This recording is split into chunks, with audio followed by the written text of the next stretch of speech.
फर्ज करें एक बंदा दिन के 12 घंटे दफ्तर में गुजारता है और वीकेंड्स पर भी लैपटॉप खोलकर बैठा रहता है। हाँ, ये तो हम अक्सर अपने इर्द गिर्द देखते ही हैं। बिल्कुल, और वो अपनी तमाम तर तवानाइयां काम पर लगा देता है। लेकिन जब सालाना तरक्की या प्रमोशन का वक्त आता है तो वो शख्स जो शाम 5 बजे सुकून से घर चला जाता था वो प्रमोशन ले उड़ता है। सही, ये वाकई एक बहुत बड़ी फ्रस्ट्रेशन होती है लोगों के लिए। एग्जैक्टली। तो आज की इस तफसीली गुफ्तगू में हम उन जराए को खंगालेंगे जो इस तल्ख हकीकत को बेनकाब करते हैं कि कैरियर में सिर्फ सख्त मेहनत करना काफी क्यों नहीं होता। और इसमें एक बहुत ही गहरा पहलू छुपा हुआ है जिस पर लोग उमूमन गौर नहीं करते। चलें इस बात की तहें खोलते हैं, क्योंकि इन जराए में एक ऐसा बुनियादी सवाल मौजूद है जो बज़ाहिर बहुत सादा लगता है, और अगर उसका जवाब ना मालूम हो तो इंसान सारी जिंदगी एक ही जगह खड़ा रह सकता है। मैं समझ रही हूँ आप किस सवाल की तरफ इशारा कर रहे हैं। हाँ, वो सवाल ये है कि मैं पेरोल पर क्यों हूँ। मतलब कोई भी कंपनी किसी मुलाजिम को तनख्वाह देने पर क्यों मजबूर है। ये सवाल सुनकर अक्सर लोगों का पहला रद्द-ए-अमल यही होता है कि वो दफ्तर आते हैं, अपनी कुर्सी पर बैठते हैं और बस काम करते हैं। हाँ, मतलब जो भी फाइल या काम उनके सामने रख दिया जाए उसे मुकम्मल करते हैं और इसी बात की उन्हें तनख्वाह मिलती है। बिल्कुल, लेकिन अगर हम माशी और कारोबारी जाविये से इस बात का तजिया करें तो हकीकत इसके बिल्कुल बरक्स है। किसी भी इदारे के पेरोल पर होने का मतलब वक्त गुजारना या महज मसरूफ रहना नहीं होता। तो फिर असल में पेरोल पर होने का क्या मकसद है? देखिए, तनख्वाह दरअसल एक खास किस्म के नतीजे या आउटपुट को खरीदने का नाम है।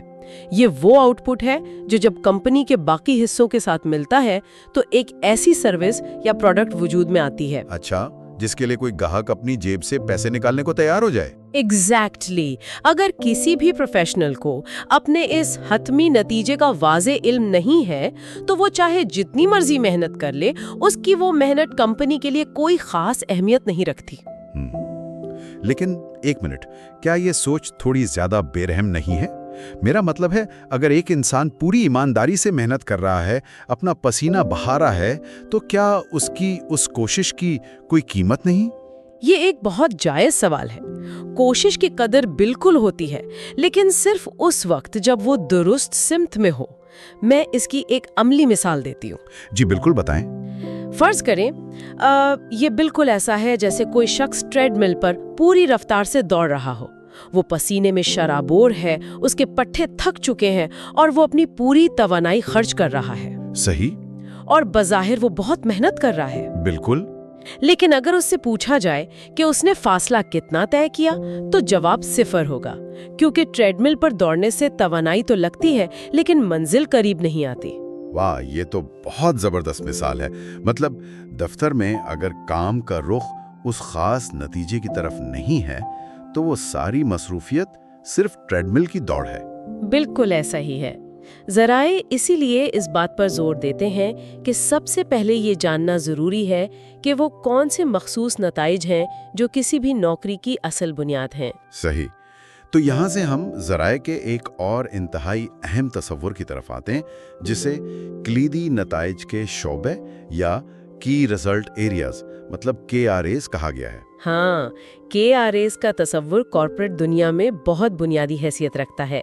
ज़राए में ये बताया गया है कि किसी भी नौकरी को, चाहे वो कितनी ही पेचीदा क्यों न हो, 5 से 7 क्लीदी शोबों में तकसीम किया जा सकता है। बिल्कुल, और ये हर नौकरी के लिए मुख्तलिफ होते हैं। मैं इसकी थोड़ी गहराई में जाना चाहता हूँ कि ये आम रोजमर्रा की जिम्मेदारियों यानी टू डू लिस्ट से कैसे मुख्तलिफ है। देखिए, आम रोजमर्रा की जिम्मेदारियां उमूमन वो छोटे मोटे काम होते हैं जो वक्त के साथ बदलते रहते हैं और उनमें से बहुत से काम दूसरों के साथ मिलकर किए जाते हैं। सही, मतलब जैसे ईमेल्स का जवाब देना या मीटिंग्स में बैठना। हाँ बिल्कुल, लेकिन एक KRA इससे बिल्कुल मुख्तलिफ चीज है।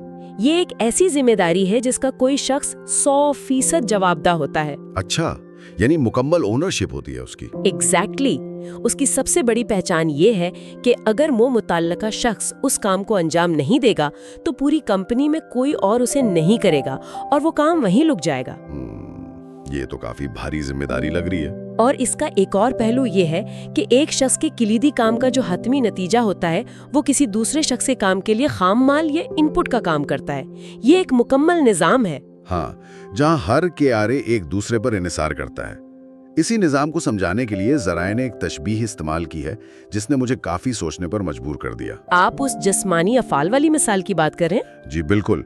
उसमें कहा गया है कि कलीदी नताइज के शोबे बिल्कुल ऐसे हैं जैसे इंसानी जिस्म के अहम अफ़ाल, यानी ब्लड प्रेशर, दिल की धड़कन, सांस लेने का अमल और दिमाग की सरगर्मी।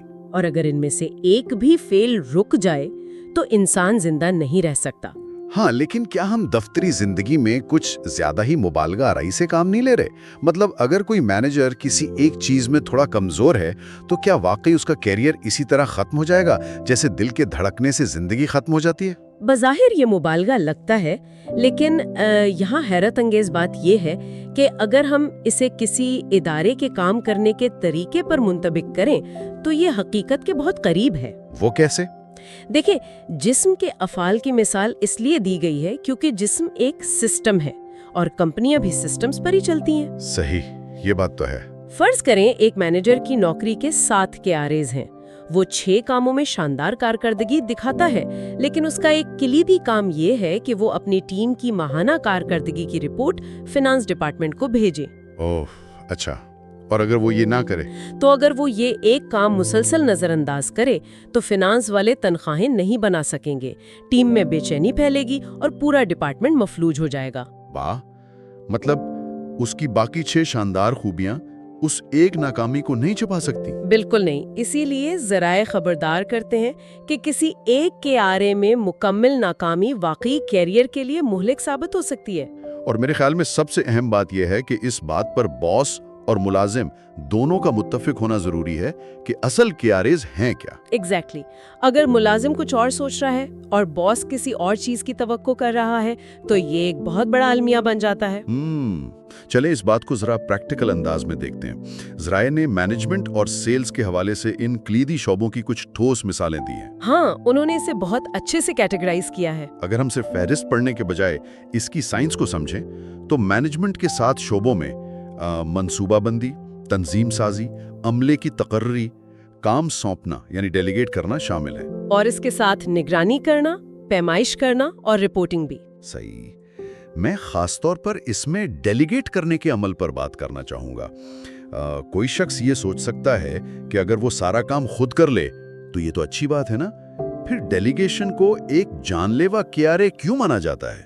देखें, ये मैनेजमेंट की दुनिया का एक बहुत बड़ा मुखम्मसा है।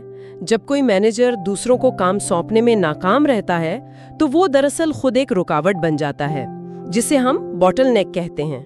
अच्छा, यानी सारा काम उसी पर आकर रुक जाता है? बिल्कुल। अगर वो सोचेगा कि ये काम कोई और इतने अच्छे तरीके से नहीं कर सकता जितना मैं कर सकता हूँ, तो वो सारा बोझ अपने कंधों पर ले लेगा। और इसका नतीजा जाहिर है तबाहकुन होगा। हाँ, नतीजा ये निकलेगा कि प्रोजेक्ट्स ताखीर का शिकार होंगे, टीम के मेंबरान कुछ नया नहीं सीख पाएंगे और फ्रस्ट्रेशन का शिकार होंगे। और अल्टीमेटली वो मैनेजर खुद ज़हनी दबाव के बाइस बर्नआउट का शिकार हो जाएगा। एग्जैक्टली। इस तरह सिर्फ एक कलीदी शोबे यानी डेलीगेशन में नाकामी उस मैनेजर की बेहतरीन मंसूबाबंदी और शानदार तंजीम साजी को मिट्टी में मिला देगी। ये तो मैनेजमेंट की बात हो गई। इसी तरह अगर हम सेल्स की बात करें तो वहाँ भी 7 शोबे बताए गए हैं। जी, जैसे मुमकिना ग्राहकों की तलाश, ताल्लुक बनाना और ज़रूरियात जानना। और फिर प्रोडक्ट पेश करना, एतराज़ात हैंडल करना, डील क्लोज करना और रेफरल्स लेना। यहाँ मुझे एक सवाल थोड़ा परेशान कर रहा है। जी, पूछिए। तो इस सब का असल मतलब क्या है? फर्ज करें अगर कोई सेल्स पर्सन लोगों से मिलने जुलने में बहुत अच्छा है, उसकी कम्युनिकेशन स्किल्स लाजवाब हैं, जो कि उसकी बुनियादी महारतें हैं, जिन्हें हम कोर कॉम्पिटेंसीज कहते हैं। बिल्कुल। तो क्या ये महारतें उसे एक कामयाब सेल्समैन नहीं बनाती? क्या इन 7 KRAs का माहिर होना वाकई इतना जरूरी है? ये एक बहुत अहम फर्क है जिसे समझना जरूरी है। कोर कॉम्पिटेंसीज या बुनियादी महारतें दरअसल किसी भी खेल में शामिल होने का टिकट है। अच्छा, मतलब वो सिर्फ एंट्री के लिए है? हाँ, ये नौकरी हासिल करने में तो मदद देती हैं, लेकिन नौकरी में कामयाबी की जमानत नहीं देती। कोई मिसाल देकर समझाएंगी? بالکل. اگر ایک سیلز پرسن کی بات چیت بہت اچھی ہے، لوگ اس کے ساتھ کافی پینا پسند کرتے ہیں، وہ تعلق بنانے میں بہترین ہے. لیکن جب بات ڈیل کو حتمی شکل دینے کی آتی ہے، ایگزیکٹلی. جب کلوزنگ کا وقت آتا ہے اور وہ گھبرا جاتا ہے یا ہچکچاتا ہے تو اس کا نتیجہ کیا نکلے گا؟ کمپنی کو کوئی ریونیو نہیں ملے گا. مطلب اس کا وہ شاندار تعلق اور بنیادی مہارتیں کمپنی کے کسی کام نہیں آئیں گی. بالکل. ذرائع میں ایک ریسیپشنسٹ اور کمپنی کے مالک کی مثال بھی اسی چیز کو واضح کرتی ہے. ہاں، میں نے وہ پڑھی تھی. ریسیپشنسٹ کا مسکرانا اس کی بنیادی مہارت ہو سکتی ہے. لیکن اگر وہ فون کالز کو بروقت درست محکمے تک ٹرانسفر نہیں کرتی، جو کہ اس کا اصل KRA ہے، تو وہ اپنے کردار میں ناکام ہے. اور CEO کی مثال بھی ایسی ہے کہ اگر وہ ہر وقت میٹنگز میں مصروف رہتا ہے، جو کہ ایک مہارت ہو سکتی ہے، لیکن اگر وہ کمپنی کے لیے نیا فنڈ یا بینک لون منظور نہیں کروا پاتا تو وہ اپنے کلیدی نتیجے میں ناکام ہو رہا ہے. یہ بات واقعی ذہن کے کئی دریچے کھولتی ہے. اب جب یہ طے ہو گیا کہ کون سے کام واقعی اہم ہے، تو اگلا مرحلہ یہ جانچنے کا ہے کہ کوئی بھی پروفیشنل ان کاموں میں کہاں کھڑا ہے. اور اس کے لیے ذرائع ایک بہت زبردست طریقہ کار تجویز کرتے ہیں. ہاں، جس میں انسان کو اپنے ہر کلیدی شعبے کو 1 سے 10 تک نمبر دینے ہوتے ہیں. لیکن یہاں مجھے ایک تضاد نظر آتا ہے. وہ کیا؟ دیکھیں، اگر کوئی شخص 6 شعبوں میں 9 یا 10 نمبر لیتا ہے اور صرف ایک شعبے میں اسے 3 نمبر ملتے ہیں، تو اصولاً تو اس کا اوسط سکور بہت شاندار ہونا چاہیے نا؟ عام ریاضی کے حساب سے تو ایسا ہی لگتا ہے. پھر ذرائع کیوں اس بات پر اصرار کرتے ہیں کہ وہ 3 نمبر والا شعبہ باقی تمام نمبروں کی قدر کو گرا دے گا؟ کیونکہ پیشہ ورانہ صلاحیتوں کا حساب کتاب اسکول کے امتحان کی طرح اوسط نکال کر نہیں ہوتا. اسے ہم ایک مختلف تشبیہ سے سمجھ سکتے ہیں. اچھا، بتائیے. فرض کریں ایک جدید ترین اور انتہائی مہنگا گیمنگ کمپیوٹر ہے. صحیح. اس میں دنیا کا بہترین پروسیسر لگا ہوا ہے. بالکل، پروسیسر کمال کا ہے، سب سے زیادہ ریم موجود ہے اور گرافکس کارڈ بھی بہترین ہے. یہ سب وہ 6 کلیدی شعبے ہیں جن میں نمبر بہت زیادہ ہیں. ٹھیک ہے، سمجھ گیا. لیکن اس کمپیوٹر کو جس انٹرنیٹ کنیکشن کے ساتھ جوڑا گیا ہے وہ انتہائی سست اور پرانا ہے. اچھا، اب میں سمجھ رہا ہوں کہ بات کہاں جا رہی ہے. اب جب اس کمپیوٹر پر کوئی آن لائن کام کیا جائے گا تو اس کی کارکردگی کی رفتار کیا ہوگی؟ ظاہر ہے وہی رفتار ہوگی جو اس سست انٹرنیٹ کی ہے. بالکل. پروسیسر جتنا بھی تیز ہو، وہ انٹرنیٹ کی رفتار سے آگے تو نہیں جا سکتا. ایگزیکٹلی. بالکل اسی طرح انسان کا سب سے کمزور کلیدی شعبہ اس کی باقی تمام صلاحیتوں کے سامنے ایک حد یا سیلنگ کھڑی کر دیتا ہے. واہ، یہ تو ایک خوفناک صورتحال ہے. وہ اس کمزوری کی رفتار سے زیادہ تیزی سے ترقی نہیں کر سکتا. بالکل، اور یہی وجہ ہے کہ وہ ایک کمزور کڑی سب کچھ روک دیتی ہے. اس سے ایک اہم سوال جنم لیتا ہے. اگر یہ انٹرنیٹ کنیکشن والی مثال اتنی ہی واضح ہے اور اس کمزور کڑی کی وجہ سے ترقی روک رہی ہے، تو عام طور پر لوگ اس کا حل کیوں نہیں نکالتے؟ یہ ایک بہت گہرا نفسیاتی مسئلہ ہے. ہاں، مطلب وہ خود کو دھوکہ کیوں دیتے ہیں؟ لوگ یہ کیوں نہیں کہہ دیتے کہ ہاں، میں اس کام میں برا ہوں، مجھے یہ سیکھنے کی ضرورت ہے؟ یہیں سے انسانی انا اور خوف کا عمل دخل شروع ہوتا ہے. کوئی بھی انسان یہ ماننا پسند نہیں کرتا کہ وہ کسی چیز میں نااہل ہے، تو وہ اسے چھپانے کی کوشش کرتا ہے. بالکل. جب بھی وہ اس کمزور ترین کڑی کے قریب جاتا ہے، اسے ایک شدید ذہنی رگڑ یا فرکشن کا سامنا کرنا پڑتا ہے. اسے ناکامی کا مذاق اڑائے جانے کا ڈر ہوتا ہے. صحیح. اس لیے وہ لاشعوری طور پر ایک دفاعی خول بنا لیتا ہے. ہاں، وہ ان حالات اور میٹنگ سے بچنے کی کوشش کرتا ہے جہاں اس کی یہ کمزوری بے نقاب ہو سکے. مطلب وہ بحث کرے گا، جواز تراشے گا کہ یہ کام اتنا اہم ہی نہیں ہے. ایگزیکٹلی. لیکن وہ اس حقیقت کا سامنا نہیں کرے گا، اور یہ چھپانے کا عمل اتنی توانائی نچوڑ لیتا ہے کہ انسان فرسٹریشن کے ایک نہ ختم ہونے والے چکر میں پھنس جاتا ہے. اس لاشعوری دفاع اور فرکشن نے ذرائع کے اس حصے کو سمجھنے میں بہت مدد کی جو میرے لیے سب سے زیادہ حیران کن تھا. آپ ٹال مٹول یا پروکریسٹینیشن کی بات کر رہے ہیں؟ ہاں، بالکل. عام طور پر یہی سمجھا جاتا ہے کہ اگر کوئی دفتر میں کام ٹال رہا ہے تو وہ سست ہے یا اس کے پاس وقت نہیں ہے، یا پھر اس پر کام کا بوجھ زیادہ ہے. ایگزیکٹلی. لیکن ذرائع یہ دعویٰ کرتے ہیں کہ ٹال مٹول کی اصل وجہ وقت کی کمی نہیں، بلکہ وہ کمزور کلیدی شعبہ ہے یہ دعویٰ بظاہر بہت عجیب لگتا ہے۔ بظاہر عجیب ہے لیکن یہ حقیقت ہے۔ کیا واقعی ہماری سستی کے پیچھے ہماری نااہلی کا خوف چھپا ہوتا ہے؟ بالکل، اور یہ نفسیات کا ایک بہت گہرا اور ثابت شدہ اصول ہے۔ انسان کا دماغ ایسے ڈیزائن کیا گیا ہے کہ جو کام اسے کرنا آتا ہے اسے کرنے میں وہ تحریک محسوس کرتا ہے۔ مطلب جس کام میں وہ خود کو ماہر سمجھتا ہے اسے کرنے میں مزہ آتا ہے؟ ہاں، جب کوئی شخص کسی کام میں بہترین ہوتا ہے تو اس کے اندر سے ایک قدرتی توانائی نکلتی ہے، وہ جلدی سے اس کام کو ختم کرنا چاہتا ہے تاکہ وہ اپنی مہارت کا لوہا منوا سکے۔ لیکن جب معاملہ اس کام کا ہو جس میں وہ کمزور ہے تو کیا ہوتا ہے؟ تب دماغ فوراً خطرے کی گھنٹی بجا دیتا ہے، وہ اس ناخوشگوار احساس سے بچنے کے لیے ہیلے بہانے تراشتا ہے۔ ہاں، آپ نے اکثر نوٹ کیا ہوگا کہ جب کوئی مشکل اور غیر پسندیدہ رپورٹ بنانی ہو تو اچانک میز صاف کرنا یا ای میلز ترتیب دینا کتنا ضروری لگنے لگتا ہے۔ بالکل، یا ساتھیوں سے جا کر بات چیت کرنا شروع کر دیتے ہیں۔ یہ سستی نہیں ہے، یہ دماغ کا وہ طریقہ ہے جس سے وہ اس ناکامی کے احساس سے بچ رہا ہوتا ہے۔ مطلب ٹال مٹول دراصل اس بات کا سگنل ہے کہ انسان کسی خاص کام میں اپنی مہارت کی کمی کا شکار ہے۔ ایگزیکٹلی، اور اسی لیے ذرائع میں ایک نہایت دلچسپ تصور پیش کیا گیا ہے جسے مینڈک کھانا یا ایٹ دا فراگ کہا جاتا ہے۔ ہاں، اس کا مطلب یہ نہیں کہ واقعی کوئی مینڈک کھایا جائے، بلکہ یہ اس بات کی علامت ہے کہ جو کام سب سے زیادہ مشکل اور بھاری محسوس ہو، جو کہ عام طور پر وہی کمزور ترین KRA ہوتا ہے، اسے دن کے آغاز میں سب سے پہلے انجام دے دیا جائے۔ لیکن یہاں ایک امید کی کرن بھی نظر آتی ہے۔ وہ کیا؟ ذرا یہ بتاتے ہیں کہ کاروباری اور پیشہ ورانہ دنیا کی تمام مہارتیں سیکھی جا سکتی ہیں، مطلب وہ لرنیبل ہیں۔ بالکل، کوئی بھی کمزوری خواہ وہ کتنی ہی پرانی کیوں نہ ہو پتھر پر لکیر نہیں ہے، اور یہی وہ مقام ہے جہاں سے ایک عام کیریئر اور ایک غیر معمولی کیریئر کے راستے الگ ہوتے ہیں۔ یہاں بات واقعی بہت دلچسپ ہو جاتی ہے۔ اگر یہ مان لیا جائے کہ ہر کاروباری مہارت سیکھی جا سکتی ہے تو ذرائع ایک ایسا سوال سامنے رکھتے ہیں جسے دی گریٹ کوسچن کہا گیا ہے۔ اور یہ سوال کسی بھی پروفیشنل کے لیے ایک قطب نما کی حیثیت رکھتا ہے۔ ہاں، سوال یہ ہے کہ وہ کون سی ایک مہارت ہے جسے اگر مکمل طور پر سیکھ لیا جائے تو وہ کیریئر پر سب سے زیادہ مثبت اثر ڈالے گی۔ یہ وہ سوال ہے جو انسان کی توجہ ان درجنوں چیزوں سے ہٹا کر سیدھا اس ایک کمزور ترین کڑی پر مرکوز کر دیتا ہے۔ اسی سست انٹرنیٹ کنیکشن پر جو ساری کارکردگی کو روکے ہوئے ہے۔ بالکل۔ یہ سوال خود سے پوچھنا تو بہت طاقتور عمل ہے، لیکن ذرائع اس سے بھی ایک قدم آگے جانے کا مشورہ دیتے ہیں۔